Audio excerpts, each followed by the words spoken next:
Good afternoon and welcome to this live broadcast of the Senate on this fourth day of the week, the date being 24th of February, the year is 2022, and this broadcast is made possible through the collaboration between the Parliamentary Broadcasting Unit in collaboration with the Kenya Broadcasting Corporation. The Senate Leader of Majority will be tabling the Sugar Bill, National Assembly Bill number 68 of 2019, and the bill seeks to provide for development, regulations, and matters promotion of the sugar industry, to provide for establishment, powers, and functions of the Kenya Sugar Board for the connected purposes. The House will also resume debate on the Landlord and Tenant Bill, a bill from the National Assembly, Bill number 3 of 2021.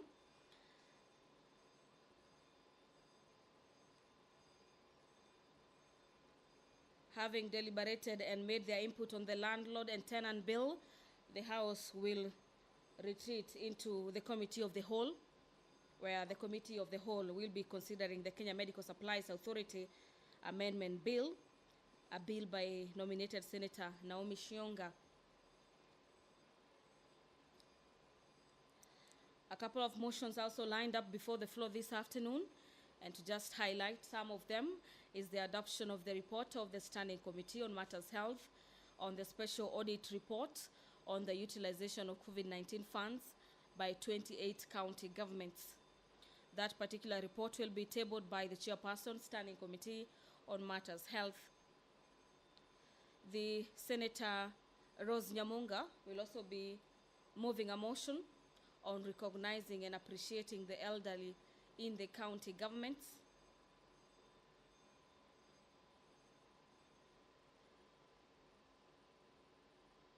That the Senate recommends the county governments complement the efforts of the national government to assist in resolving the challenges faced by the elderly persons through developing mechanisms as well as policies through legislation. A total of 40 reports from the Office of the Auditor General in regards to how various county executive departments used their budgetary allocation for the year ended 30th June 2020. Nominated Senator Dr. Gertrude Musuruve will be pursuant to Standing Order 41 subsection 1, make a statement regarding the World Day of Social Justice. The Nakuru Senator, Senator Susan Kihika, will be seeking a statement pursuant to Standing Orders 48, subsection 1, from the Standing Committee on Matters National Security, Defense and Foreign Relations. This is regards the fatal shooting of Mr. Simeon Thuku by officers from the Kenya Coast Guard Services at Karagita area in Naivasha, and the date for the occurrence of the incident is on Wednesday, 16th of February, 2022. The Senate Leader of Majority will equally be issuing a statement pursuant to Standing Orders 52 subsection 1 on the business of the Senate for the week commencing the first week of March. The business of the Senate will kick off any minute from now. Senator Rose Nyamunga is the person, or is the speaker, will be presiding over the House business this afternoon. I'm now handing you over for the live broadcast. Enjoy your viewing. Good afternoon.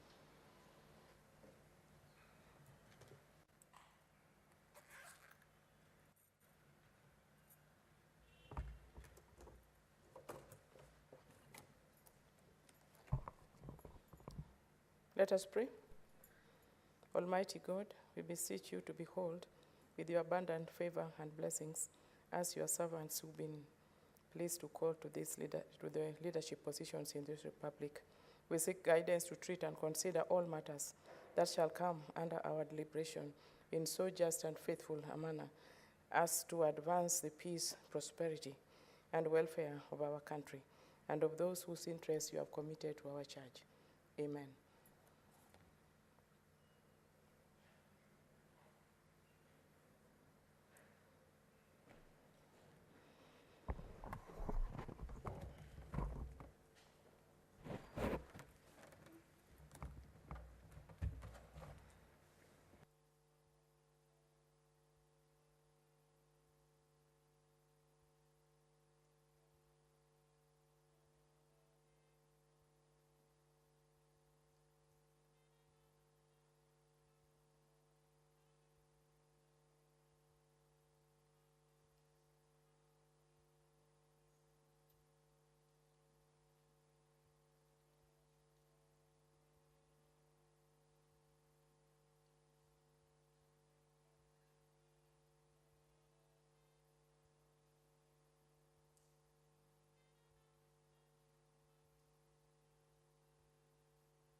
Order number 1, administration of oath.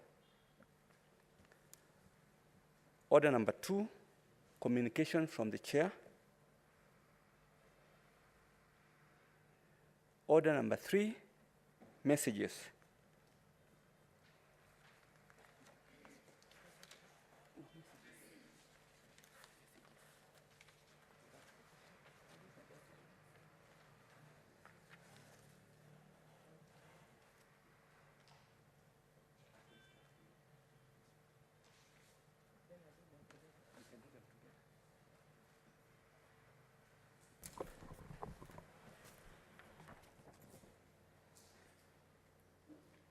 Honorable Senators, I wish to report to the Senate that pursuant to Standing Order 41.3, I received the following message from the Speaker of the National Assembly regarding the passage of the National Assembly of the Sugar Bill, National Assembly Bill number 68 of 2019. Pursuant to the said standing order, I now report the message. Pursuant to the provisions of the Standing Order 41.1 and 42 of the National Assembly Standing Orders, I hereby convey the following message from the National Assembly. Whereas the Sugar Bill, National Assembly Bill number 68 of 2019 was published via Kenya Gazette Supplement number 166 of 2nd October 2019 as a bill proposing for the development, regulation, and promotion of the sugar industry to provide for the establishment, powers, and functions of the Kenya Sugar Board and for connected purposes. And whereas the National Assembly considered and passed the said bill on Thursday, 11th November 2021, with amendments on the form attached thereto. Now, therefore, in accordance with the provisions of Article 110(4) of the Constitution and Standing Orders 41.1 and 42 and 142 of the National Assembly Standing Orders, I hereby convey the said decision of the National Assembly to the Senate and forward the bill for consideration. Honorable Senators, pursuant to Standing Order 157, which requires that a bill originating in the National Assembly be proceeded with by the Senate in the same manner as a bill introduced in the Senate by way of first reading, in accordance with the Standing Order 139, I direct that the Sugar Bill, National Assembly Bill number 68 of 2019 be listed for first reading on Wednesday, 23rd February. I think there's a problem. 24th February 2022. I thank you. Honorable Senators, I wish to report to the Senate that pursuant to Standing Order 41.3, I have received the following message from the Speaker of the National Assembly regarding the passage by the National Assembly of the Assisted Reproductive Technology Bill 2019, National Assembly Bill 34 of 2019. Pursuant to the said standing order, I now report the message. Pursuant to the provisions of the Standing Order 41.1 and 142 of the National Assembly Standing Orders, I hereby convey the following message from the National Assembly.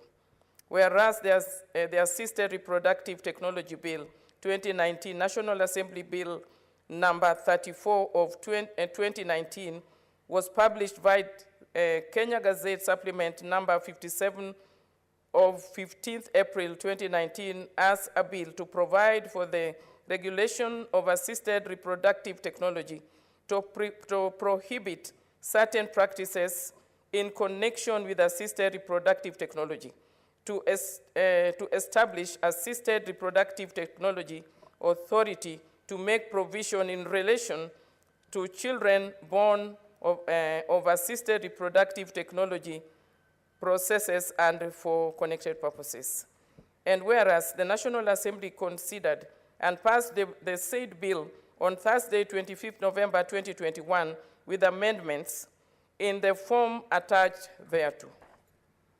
Now therefore, in accordance with the provisions of Article 110(4) of the Constitution and Standing Orders 41.1 and 142 of the National Assembly Standing Orders, I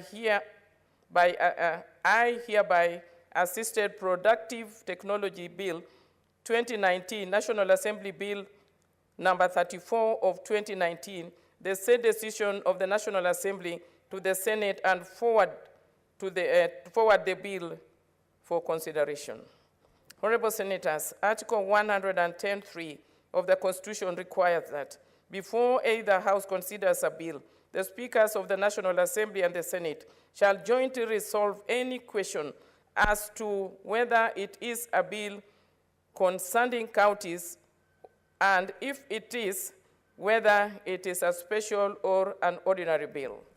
The constitutional provision has not been met with respect to the Assisted Reproductive Technology Bill 2019, National Assembly Bill number 34 of 2019. As such, the bill ought to be aligned to Article 110(3) of the Constitution, following which the bill will be read a first time in the Senate. Honorable Senators, in view of the foregoing, the Assisted Reproductive Technology Bill 2019, National Assembly Bill number 34 of 2019, as received from the National Assembly via the message dated Tuesday, 20th December 2021, will not be processed with in the Senate. I thank you.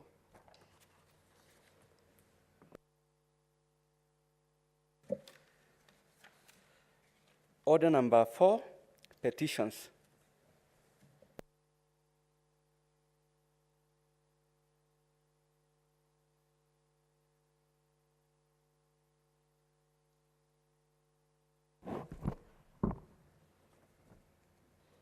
Honorable Senators, I hereby report to the Senate that a petition has been submitted through the clerk by Mr. Nafas Mengesa Menya of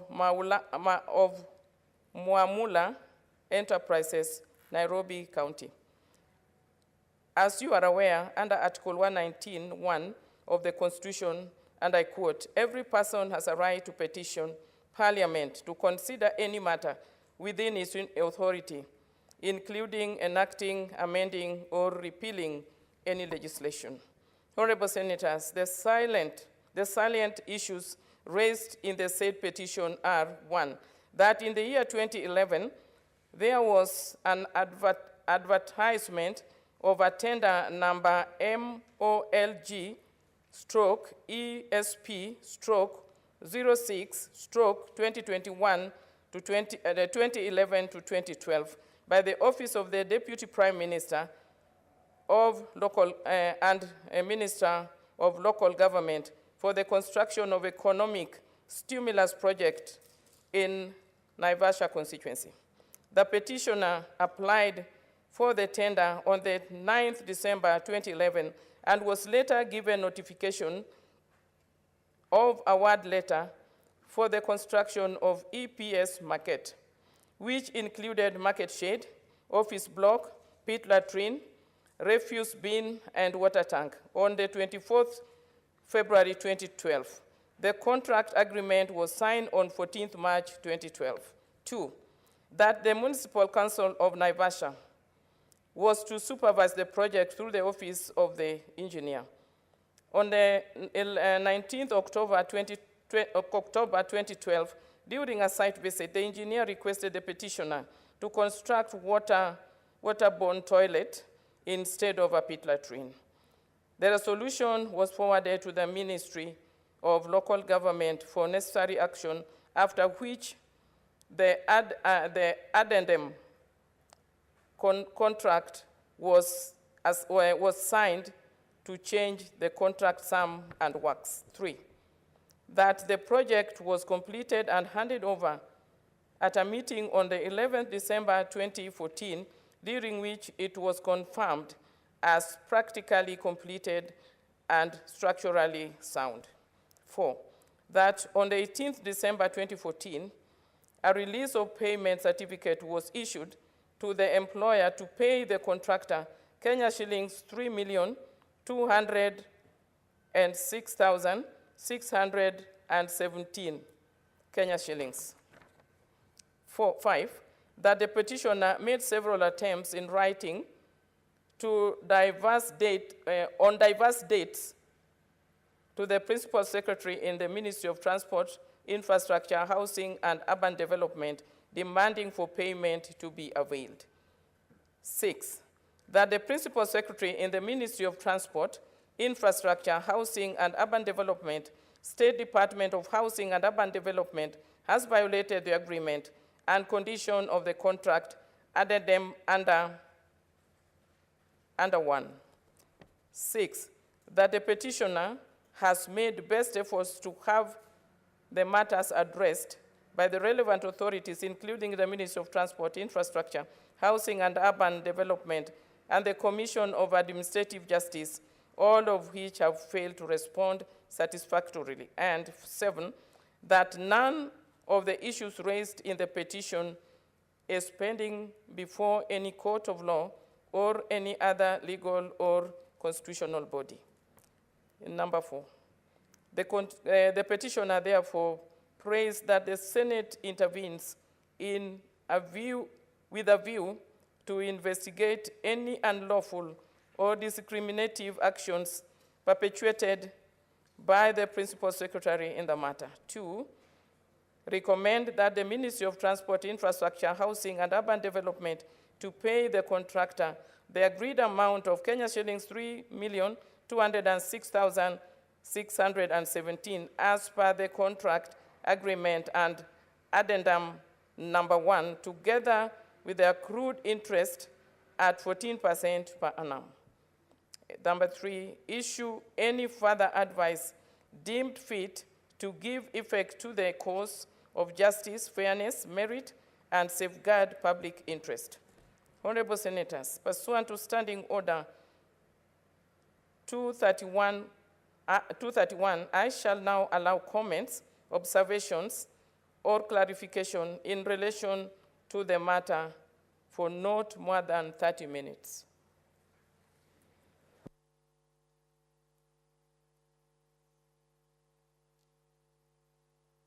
Senator Musuruve. Honorable Speaker, thank you for this opportunity to comment on the petition of Lenya. Honorable Speaker, I see a very complicated petition here. One, that there was a tender and the tender number is there. And then there was application and someone was awarded the tender. And in awarding the tender, then it means that a letter of contract was issued. But the complication in this letter, that was written, the contents of the letter, was he paid according to the contents of the letter? Because another issue that is upcoming is that an engineer is also brought on board who asks Lenny to do something different, meaning that whatever he was told to do was not in the contract. So this is a very complicated issue because it has not been treated in a transparent manner, and I see the manner being very opaque. And there's need to investigate exactly what happened, and even the fact that Lenny was going to the concerned offices and was not getting a hearing.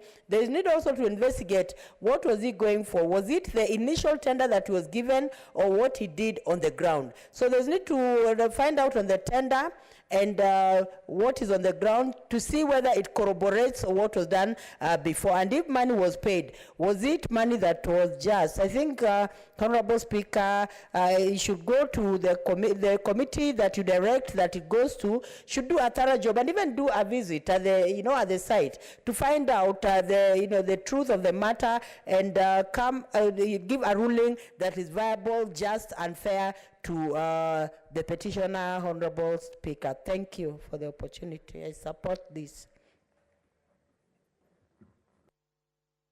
Honorable Senators, I don't see any more interest on the matter. Honorable Senators, pursuant to Standing Order 232.1, the petition should be committed to the relevant standing committee for its consideration. In this case, I direct that the petition be committed to the Standing Committee on Roads and Transportation. In terms of Standing Order 232.2, the committee is required in not more than 60 calendar days from the time of the reading the prayer to respond to the petitioner by way of a report addressed to the petitioner and laid on the table of the Senate. I thank you.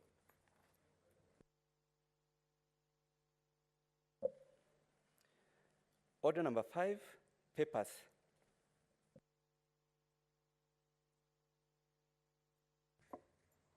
As listed, can Senator Majority Leader, Senator Pokisio.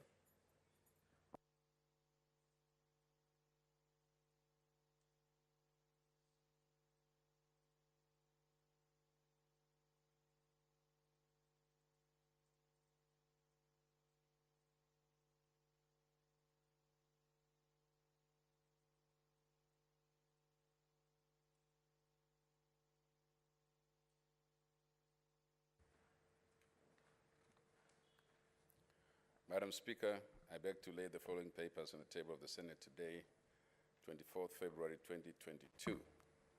1, report of the Auditor General on the financial statement of Kiambu County Jijenge Fund for the year ended 30th June 2020. 2, report of the Auditor General on the financial statement of Kiambu County Assembly Staff Mortgage Scheme Fund for the year ended 30th June 2020. 3, report of the Auditor General on the financial statement of Ruiru Juja Waters and Sewerage Company Limited for the year ended 30th June 2020. 4, report of the Auditor General on the financial statement of Naramoru Water and Sanitation Company Limited for the year ended 30th June 2020. 5, report of the Auditor General on the financial statement of Tetu Aberdare Water and Sanitation Company Limited for the year ended 30th June 2020. 6, report of the Auditor General on the financial statement of Nanyuki Water and Sewerage Company Limited for the year ended 30th June 2020. 7, report of the Auditor General on the financial statement of Laikipia County Revenue Board for the year ended 30th June 2020.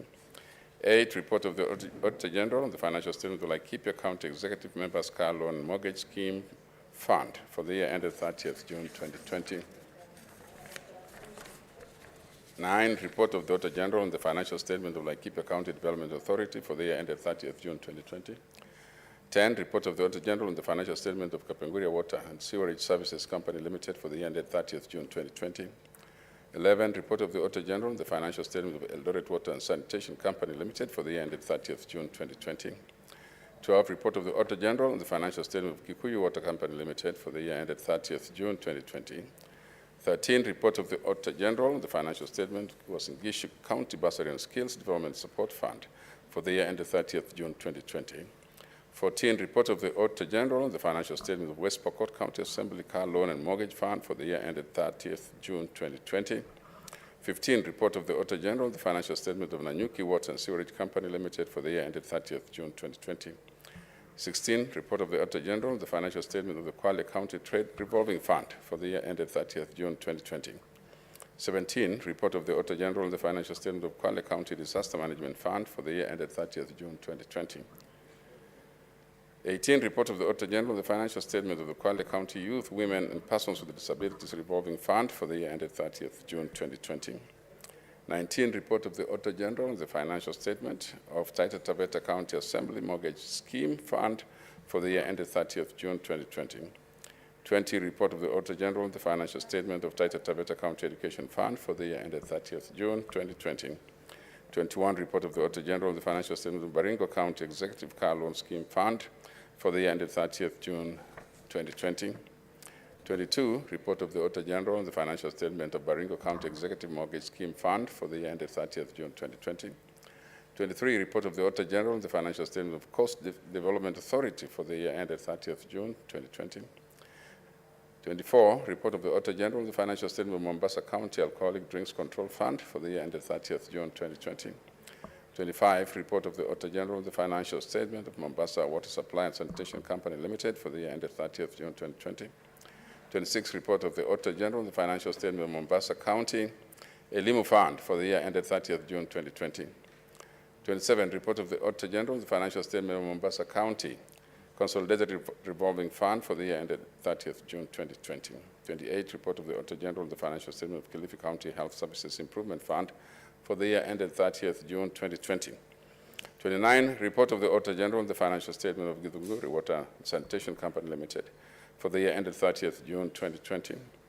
30, report of the Auditor General on the financial statement of Tavevo Water and Sewerage Company Limited for the year ended 30th June 2020. 31, report of the Auditor General on the financial statement of Malindi Water and Sewerage Company Limited for the year ended 30th June 2020. 32, report of the Auditor General on the financial statement of Elgeyo Marakwet County Executive Car and Mortgage Revolving Fund for the year ended 30th June 2020. 33, report of the Auditor General on the financial statement of Iten Tambach Water and Sewerage Company Limited for the year ended 30th June 2020. 33, report of the Auditor General on the financial statement of Iten Tambach Water and Sewerage Company Limited for the year ended 30th June 2020. 34, report of the Auditor General on the financial statement of Maranga Water and Sanitation Company Limited for the year ended 30th June 2020. 35, report of the Auditor General on the financial statement of Maranga South Water and Sanitation Company Limited for the year ended 30th June 2020. 36, report of the Auditor General on the financial statement of Karuri Water and Sanitation Company Limited for the year ended 30th June 2020. 37, report of the Auditor General on the financial statement of Tana Water and Waterworks Development Agency for the year ended 30th June 2020. 38, report of the Auditor General on the financial statement of Diani Municipality for the year ended 30th June 2020. Thank you, Madam Speaker. Next order.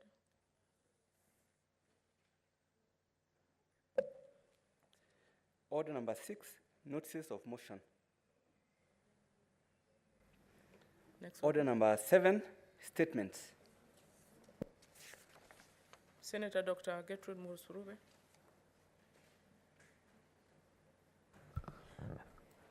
Thank you, Honorable Speaker.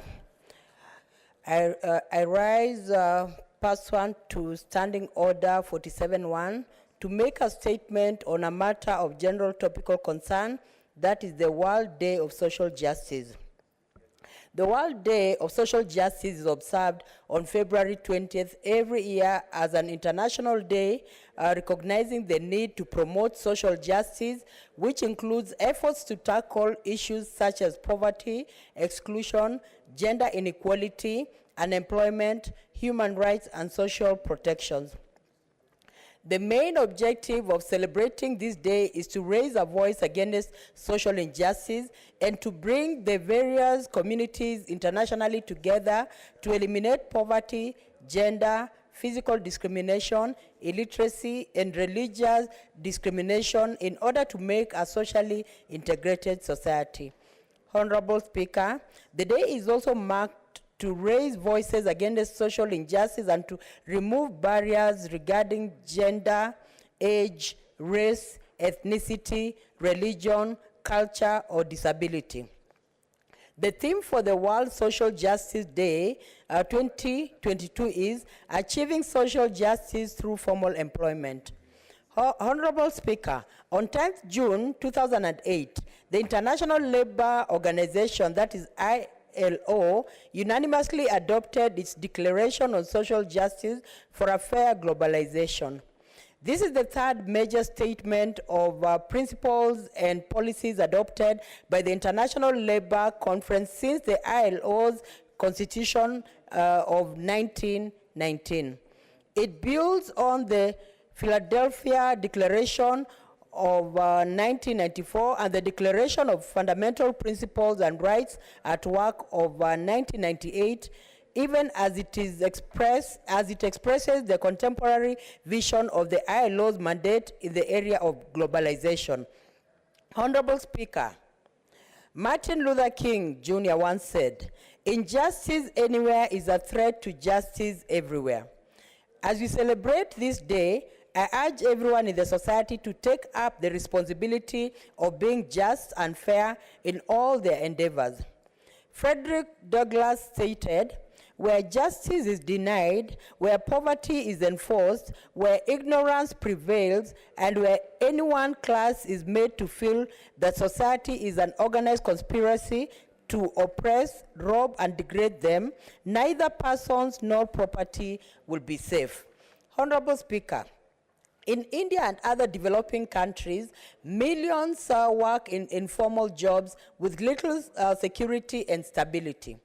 Research suggests that workers crave the benefits that a stable job provides and would even be willing to forego higher wages to ensure a formal job. All people across the globe ought to have their socioeconomic rights despite their gender, race, ethnicity, religion, or physical being. As the world commemorates this day, it is important to be alive to the reality that more than 60% of the world's employed population consists of 2 billion women, men, and youth earn their livelihood in the informal economy. Informal workers often lack any form of social protection and are twice as likely to be poor compared to formal workers. Most enter the informal economy not by choice, but due to lack of opportunities. Without concerted action to encourage a transition to formal employment, social justice will not be achieved. Honorable Speaker, the principles of justice that we must all embrace include equity, access, participation, and rights, which are all interrelated in ensuring a fair and just society.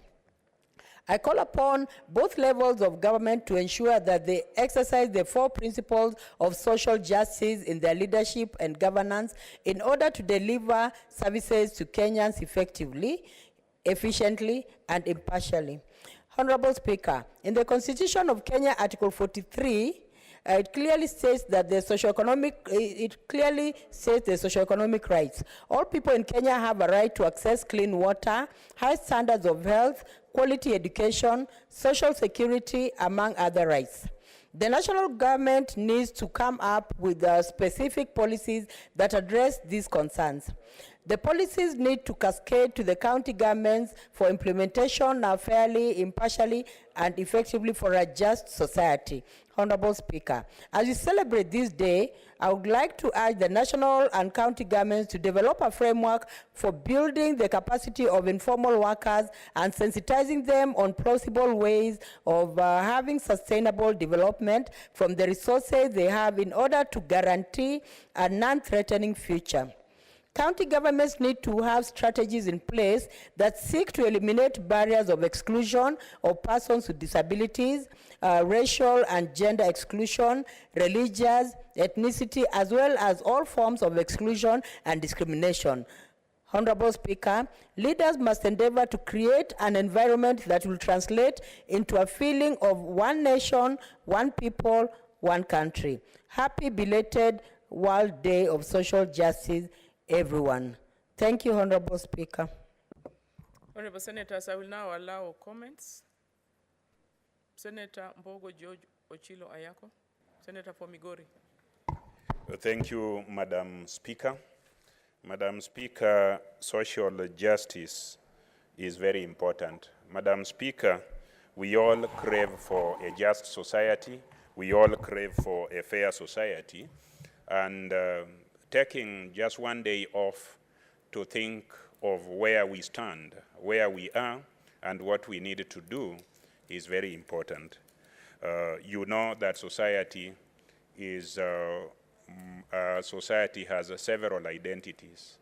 We have people of different ethnicities, different religion, different physical attributes, different gender, different races, and all of them must have a common denominator called justice, and that justice is what glues the society together and allows it to advance in unison. Madam Speaker, I represent Migori County in the Senate, and Migori County is a county that has multiple identity. We have all ethnicities that we have in Kenya in Migori County. We have the Subas, the Luos, the Kurias, the Somadis, the Luyas, the Kalenjins, the Masais. We have many people in Migori County, and we need to amplify social justice so that as a county, as a microcosm of this nation, we are able to work together and to be happy together. A society where a section of it feel unjustly treated, a society where a section of it feel cornered, feel oppressed, that kind of society is unlikely to unleash its full potential. So, Madam Speaker, I want to congratulate my sister, Dr. Mzeruve, for thinking about justice. I need it myself, you need it, and we all need it. And since we need it and deserve it as individuals, we must promote it so that it's a shared goal, it's a shared dream, and it's shared among all of us in the society in which we live. I think social justice is what His Excellency Jesus was talking about when he said that he'll take us to heaven. It is the place where all of us think it will be found. So it's our duty to bring it right here on earth so that we have it in abundance. Thank you very much. I support the statement and I support the existence of that day. Senator, Majority Leader, Senator Ogisio.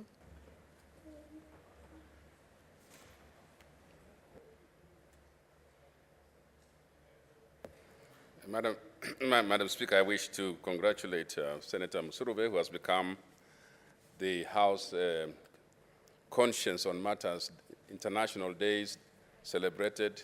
I don't know where she finds them, but she keeps giving us information about all the days that are to be celebrated internationally. So I'd like to congratulate her. This is a very important one, Madam Speaker. The World Day of Social Justice, Madam Speaker, is established in the year 2007 by the UN, so that it has been declared that the 20th of February, annually and every year, should be celebrated as such.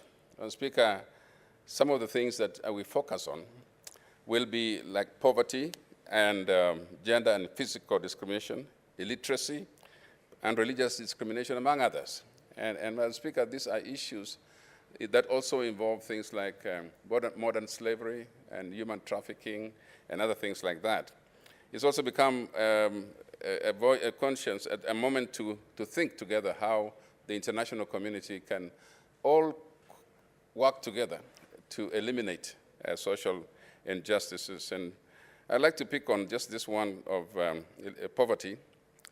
And the world, we can solve these problems if we all get concerted our efforts. Madam Speaker, right now, as we were saying, even in this House, the debate on the pricing of basic things it needs to be considered very seriously, because poverty just comes out of problems that have been sometimes of a natural nature. The other one is, of course, the illiteracy. And Madam Speaker, I come from a community that is basically still underdeveloped and still discriminated in that sense, because the schools are not well developed, the people have not had the opportunity to go to school, and so on. And I'm just thinking, Madam Speaker, if we take this day seriously, we should be able to have either legislations or even petitions and statements coming out of this, so that we can begin to focus on how do we get rid of social injustices. And that is a good number of issues can come out of it. So I want to say thank you. We would appreciate that Senator Musuruve continues to play that role of being our conscience in this matter. So thank you very much. Senator Faria. Thank you, Madam Speaker, for giving me this opportunity. I also wish to thank Senator Musuruve for making us aware of this day.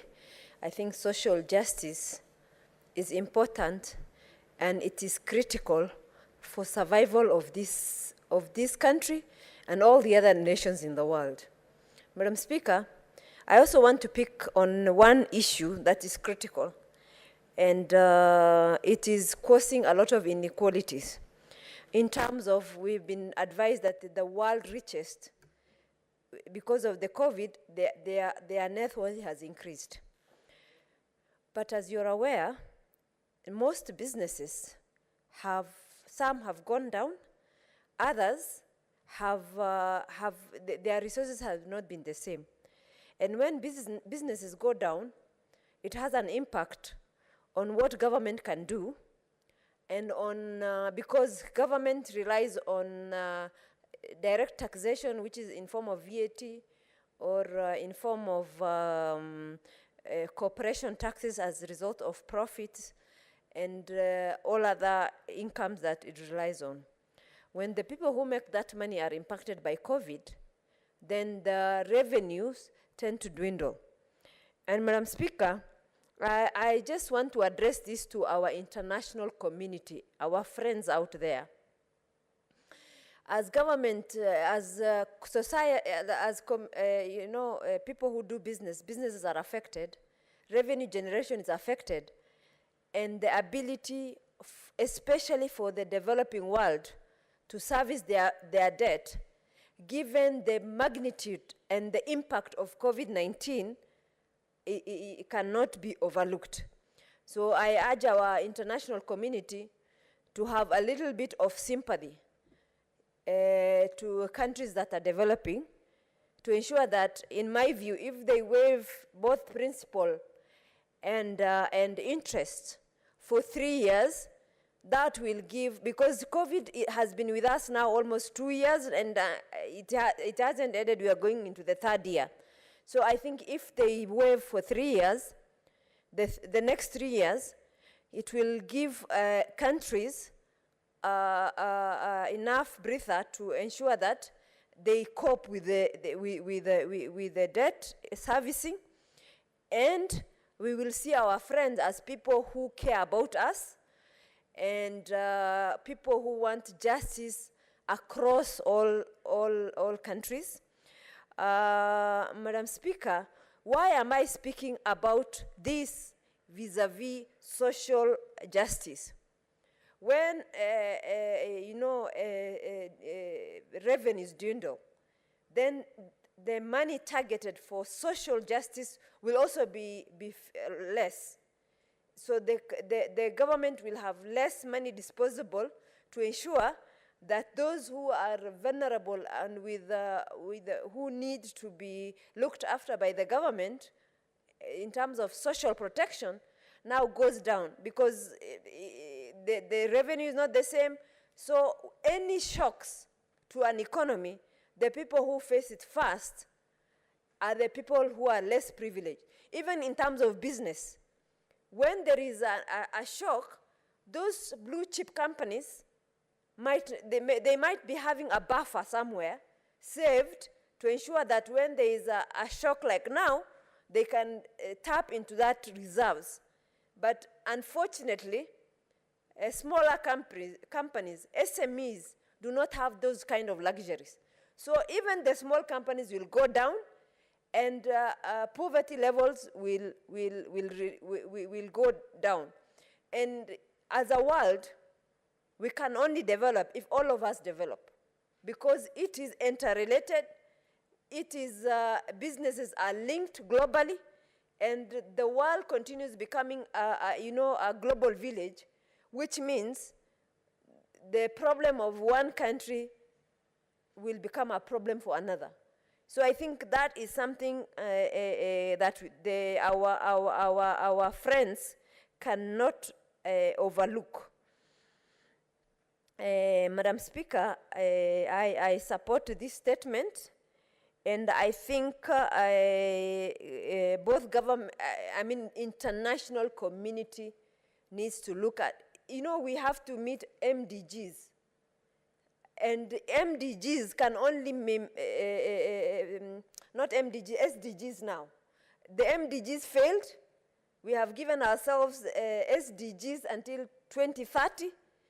And if we don't develop as nations, there is no way one other, like the Western world, can develop without the rest of them pulling others who are going down.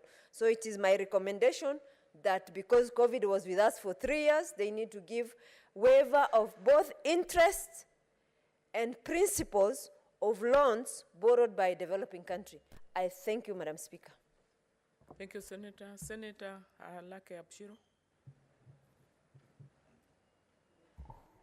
Thank you, Madam Speaker. Madam Speaker, I also rise to support Senator Musuruve, who, as usual, is amplifying the voices of the people that cannot speak for themselves through drawing our attention to the the International Day for Social Justice. The World Day for Social Justice, or International Day for Social Justice, has come about as a result of the social injustices that exist in the world, in our country, and everywhere else that we live and work and play. Madam Speaker, social injustices are the root of every social injustice, is unequal treatment. And women, people with disabilities, and certain marginalized groups tend to suffer disproportionate social injustices. Madam Speaker, please allow me to just, being an election year and a few months to our general election, perhaps to highlight the social injustice of exclusion of women in representation and in political life. Madam Speaker, as we watch some of the goings on, especially from where we come in northern Kenya and other parts of this country, we're seeing heightened social injustice against women in the political space. We see heightened social injustice against women in the socio-economic space. We see heightened attacks on women and people with disabilities who cannot really defend themselves in the political space, which then exacerbates the social injustice that's meted on these groups. Madam Speaker, at the root of any social injustice, as I said, is unequal treatment. And social injustices have very many offshoots. They include discrimination. They include being locked out of a system that would have given you an equal chance, be it for representation or in political life. So I would like then to urge, deriving from this, our political systems, our political institutions to adhere to the political foundations or democratic foundations and our constitutional foundation as per our constitution, which guarantees social justice and our Article 43, and to ensure, especially in the political space, that discrimination, which is an offshoot of a social injustice, does not lock out the less fortunate, the women, the marginalized groups, the people living with disabilities, and the rest of them. Madam Speaker, as I said, the offshoots include tribalism, for instance, unequal distribution of resources and wealth, discrimination, but this does not really describe the sense of suffering that these communities or the people against which these social injustices are meted suffer. You know, we talk about discrimination against women. We talk about violence attacks on women in political space. We talk about women being paid less in every job they do. In fact, I was very surprised as I go back home in Isiolo, where I'm meeting communities, I'm meeting women, I'm meeting people with disabilities, I'm meeting political leaders, I'm meeting religious leaders. And one advice I was given, very surprising, was when I was meeting the women, I was told to, if I'm to reimburse them bus fare, I should give them less than what I'm giving the men. This really surprised me, because then I asked, do the women get a different fair consideration? Do the borders take less money from the women? And they said, no, the fare is equal. But somehow it was said that the women should be reimbursed less. So, Madam Speaker, the issue of social injustice or social justice is one that's very topical, is one that, especially at this time, we should ensure we amplify the voice for the people that have been excluded, for the people that have been discriminated against, for the people that have been attacked based on their social orientation or their sexual orientation or their disability or their gender and the like. So as I thank Senator Musuruve for this, and as I also add my voice to this, I'd like to also urge our political parties to ensure that they don't become a center for social injustice. They don't become an instrument for social injustice by excluding women. I would like to urge them, because I am the chairperson for the Center for Multi-Party Democracy, not to pay lip service to the women of this country as they seek political office, not to pay lip service to the youth of this country as they seek political office. We want to see party primaries that adhere to the 2/3 gender rule, party primaries that ensure that there's equitable distribution of nomination seats to our youth and to our people with disabilities and to our women. We want to make sure that our political parties do not become institutions that actually entrench social injustice, for which this day was muted, to ensure that social injustices are dealt with.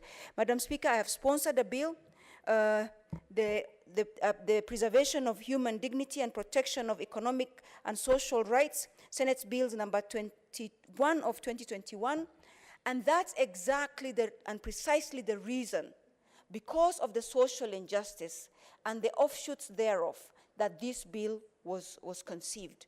And therefore, I would like to say we must go beyond just legislation, beyond legislative frameworks, beyond our constitutional provisions, to actions that actually show that this country is serious about inclusion and social justice, that this country is serious about ensuring that we move from what is on paper to what we leaders action on a daily basis to ensure that social justice is achieved in our institutions. And for now, our focus on our political parties, our focus on our political leaders, to ensure that they do not become instruments of social injustice in this country as we go to party primaries and as we go to the elections this year.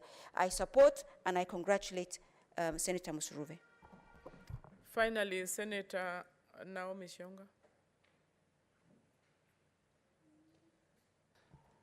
Thank you, Madam Speaker, for giving me this opportunity to support the statement brought about by my sister Senator Gertrude Musuruve. Madam Speaker, I want to say that the statement on the World Day of Social Justice is a good recognition where, in a sense, where everyone needs to observe the day, especially in terms of distribution of resources, opportunities and the privileges that come with it. It's not only at an individual level, but even as much as it is recognized, it should be recognized in the society and globally. Madam Speaker, the Senator has specified the objective of the celebration of this day, celebrating the raise of the voice against the social injustices that have been brought in various communities. It is true that, Madam Speaker, when we realize this day, justice in itself should be attained by us describing or equating or coming together into barring anybody in discriminating or bringing marginalization of communities against any social or economical right that the globally people need. Madam Speaker, I want to say that in addition, when we look at the four areas or principles of social justices, when we look at the equity, everyone needs to have rights to equitable shares or equity in terms of opportunities. Probably when we look at maybe like job opportunities, we need to embrace equitable equity in job opportunities and like marginalizing other communities. When we look at access to maybe information or any other, that it should be cut across. There should be equal opportunity in terms of access to information, access to basic needs, access to opportunities, access to everything. And Madam Speaker, I want also to say that even when it comes to participation, every community in this global world needs to participate, has a right to participate, and even a right to have economic right in itself. Madam Speaker, I want to commend Madam Senator Musurube, because when we celebrate this day, then we are upping the game by achieving the social and the achieving the social equity that we need, that the communities need, and we need to be aware to the fact that when he's supporting that, he's a champion of looking at people living with disability. There are those people who live in our communities who are discriminated, even on line of disabilities. We need to, I want to say that I support the statement, and I urge Senator Musurube to continuously remind us of such important days in our lives, so that when we are celebrating, we raise the voice to the nation globally that we need to celebrate some specific days that are important and they really matter in the lives of human lives, especially on this world. Thank you, Madam Speaker, and I support the statement. Next statement is by Senator Susan Kihika. Online.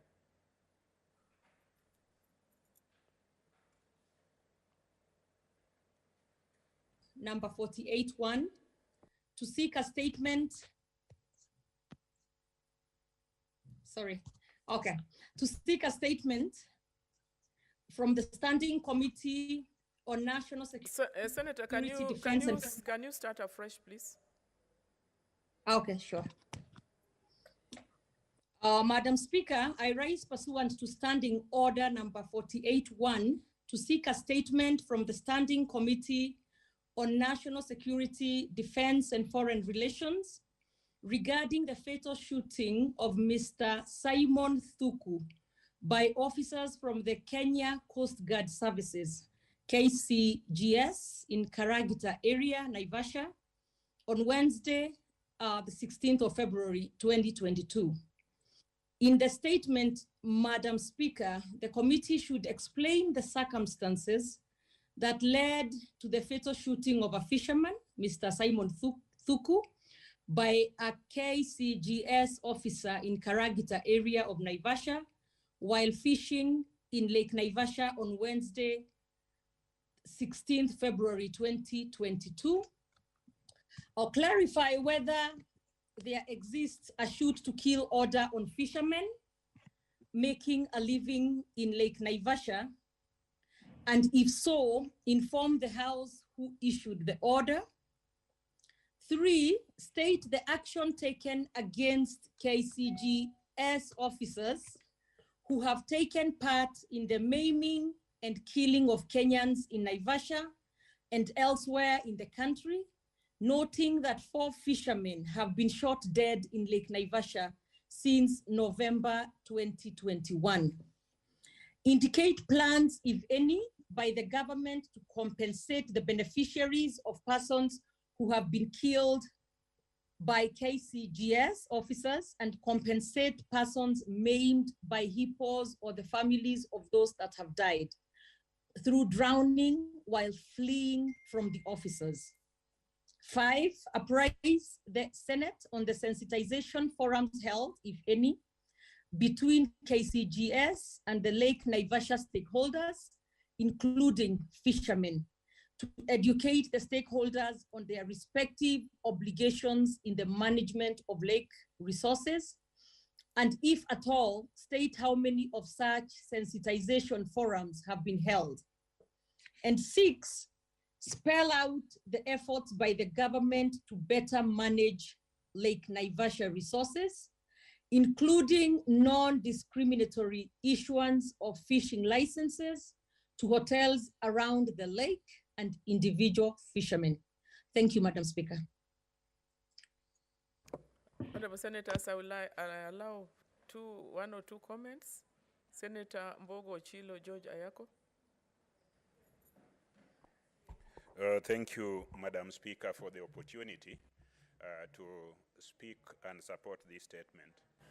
Senator Kihika has raised a very important thing. Madam Speaker, the right to life is what matters. In fact, taking away life of any person, taking it by authority of government, taking it by armed officials is something that should not be countenanced. Madam Speaker, globally, particularly in the US and in Europe, there are very serious movements against use of deadly force. In the US, there is a movement called Black Lives Matter. And here, although all of us, or majority of us are black, we still countenance the unjust elimination of people who would have otherwise been apprehended and tried in accordance with the law and in a court of law where their rights are defended. This is a grave matter that requires a serious investigation. And I propose that Senator Kihika, if she doesn't leave and become a governor, she returns to this House, this Parliament, and ensures that there is legislation in place where deadly force has been used by law enforcement authorities. There is an automatic inquiry by independent agencies as to the circumstance under which the deadly force was used. Yes, lives of law enforcement officers are as precious as lives of civilians, but it is ridiculous, it's ironical for law enforcement officers to be the ones in pursuit or in pretext that they are defending lives, they are protecting property, and also enforcing law to be responsible for the loss of life. Deadly force is only allowed if the life of that officer is under serious threat.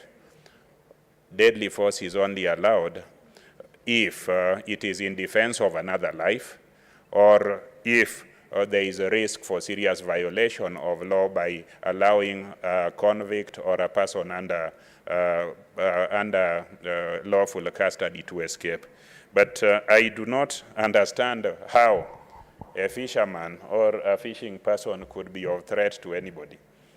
In Migori, these incidents have been there, but I think they should be addressed not just in the instance of Coast Guards, but in the instance of all law enforcement agencies, of all police officers, and all uniformed officers. Because if we allow this to go unpunished, then the just society that we were talking about becomes a mirage. Thank you, Mr. Speaker, and I congratulate Senator Kihika for raising this very very important matter. Yes, Honorable Senator, I'd ask you to be brief when you're making comments because we still have another statement. Senator Gertrude Mesorebe. Honorable Speaker, thank you for this opportunity. allow me to thank Senator Kihika for bringing on the floor of this House this important act that happened. It is very unfair. And Honorable Speaker, there's need for interrogation to ensure that the fisherman who was shot in Mombasa, in Naivasha, is compensated for the unlawful shooting. And even when it comes to compensation, there are factors to put into consideration: the issue of family, because he had a family, the issue of children, the issue of school fees, the issue of all these. As head of family, the compensation needs to factor in all these, so that when the compensation is given, the family still moves on with life. Honorable Speaker. I want to say also to Senator Kihika, she has come up with a very good statement, and there's need even to have a policy regarding, unfair shooting to citizens, so that there is insurance for that, and those who are insured. In fact, all citizens should be insured in the event of such shooting, so that they are indemnified, Honorable Speaker, because there has been careless shooting of innocent Kenyans all over, and the Kenyans, their families, they're the ones who really bear the brunt, and they live in pain as other people move on with life. So, Honorable Speaker, there's need for policies, and Senator Kika should go a notch higher and even come up with, a bill that will speak on this particular issue, Honorable Speaker. Thank you for the opportunity. Finally, Senator Halake Abshiro.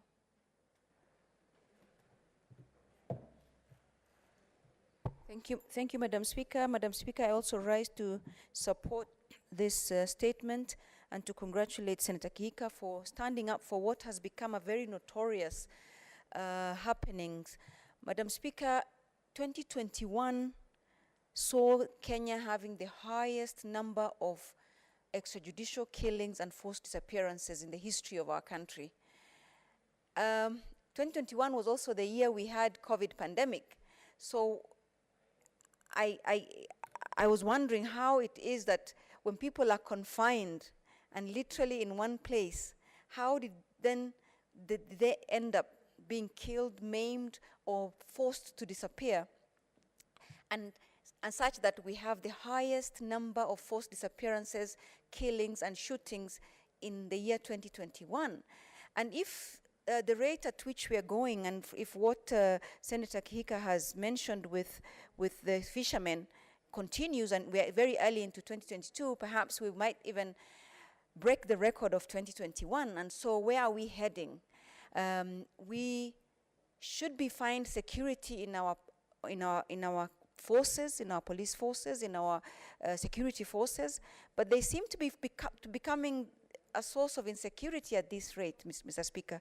The region I come from, of northern Kenya, especially in Isiolo County, we've had similar incidences of police or other forces, perhaps dressed up as policemen, being very trigger happy.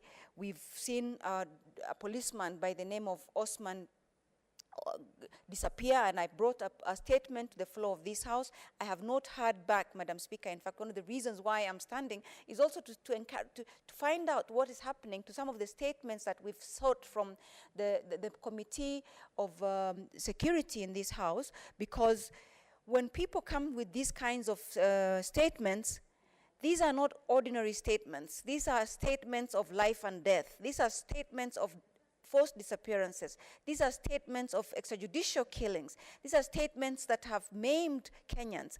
So they should be treated with the urgency they deserve, because we cannot be asking questions about our citizens and about our constituents and about our people, and then they don't see light of day. So I am wondering where my own statement on similar incident of a forced disappearance of a police officer from my county, Mr. Osman, has gone, how far we are with this, because we're just not bringing these statements for the sake of it. We're not bringing these statements to just be seen to be doing something. We want something to be done. And Madam Speaker, I urge you to please, as you assign this to the committee, to also remind the committee that we're waiting for answers for prior statements that we have sought from them. I support and I hope that the people find justice. Thank you, Madam Speaker. Next statement is by the Majority Leader, Senator Pogisha.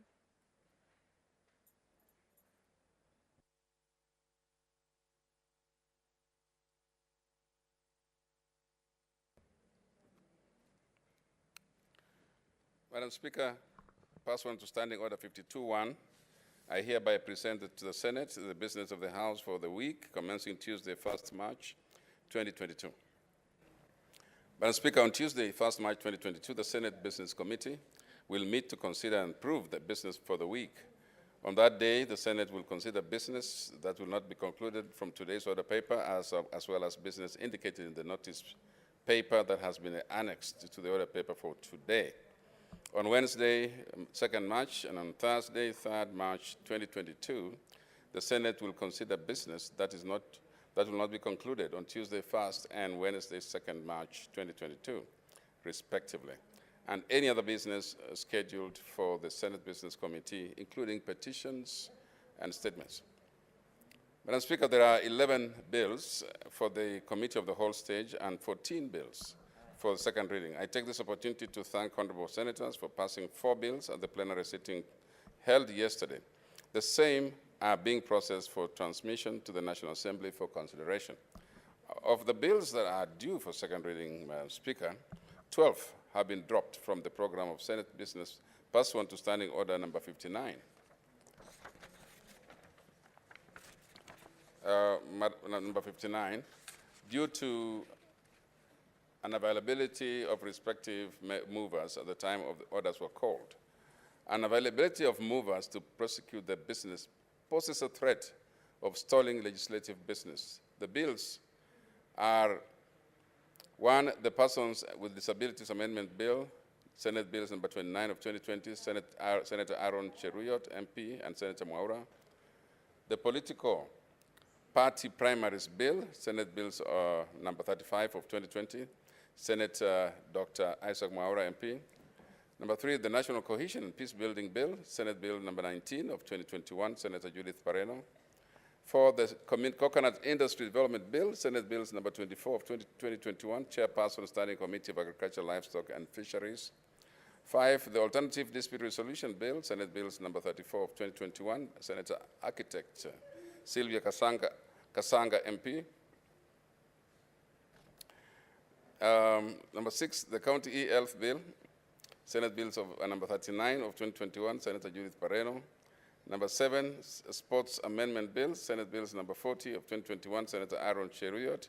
Number 8, Elections Amendment Bill, number 2 bill, Senate Bills number 43 of 2021, that is Senator Ledama Lekina, MP. Number 9, the Election Campaign Financing Amendment Bill, Senate Bills number 51 of 2021, Senator Ledama Lekina, MP. 10, the Maternal, Newborn and Child Health Bill, Senate Bills number 52 of 2021, Senator Rose Nyamunga, MP. Number 11, the Employment Amendment Bill, Senate Bills number 54 of 2021, that is Senator Samson Cherarke, MP. And number 12, Cotton Industry Development Bill, Senate Bills number 55 of 2021. This is the chairperson, of Standing Committee on Agriculture, Livestock, and Fisheries. I urge the movers of these bills to make an appeal to the Speaker for reinstatement of the same in the weekly programs of Senate business. Upon approval by the Speaker, the bills will be allocated slots in the weekly program that is circulated every Friday, and accordingly scheduled in the order paper. I urge the respective movers to be available in the Senate whenever such business is scheduled in the order paper. Madam Speaker, in conclusion, there are 47 petitions that are yet to be concluded in the Senate. I urge respective standing committees to expedite consideration of the said petitions and to table reports past 1 to Standing Orders 232-2. Madam Speaker, I thank you and hereby lay the statement on the table of the Senate. Thank you.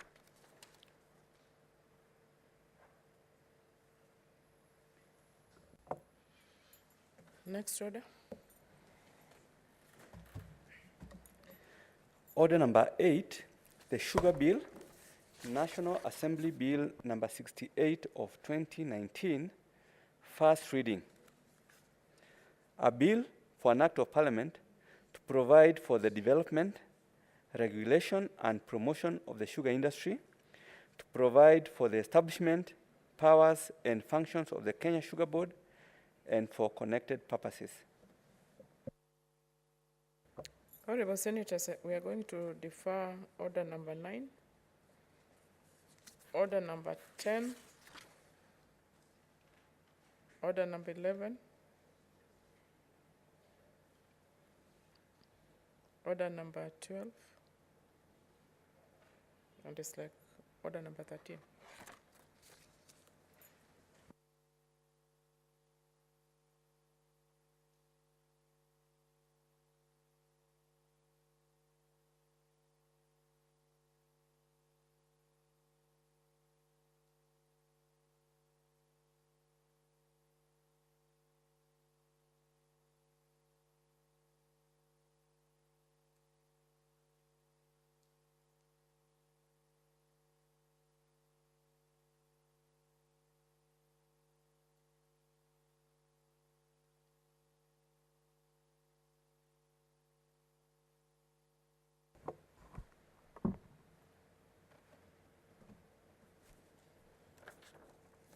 Honorable Senators, there being no other business on the order paper, the Senate stands adjourned until Tuesday, 1st March 2022 at 2:30 p.m.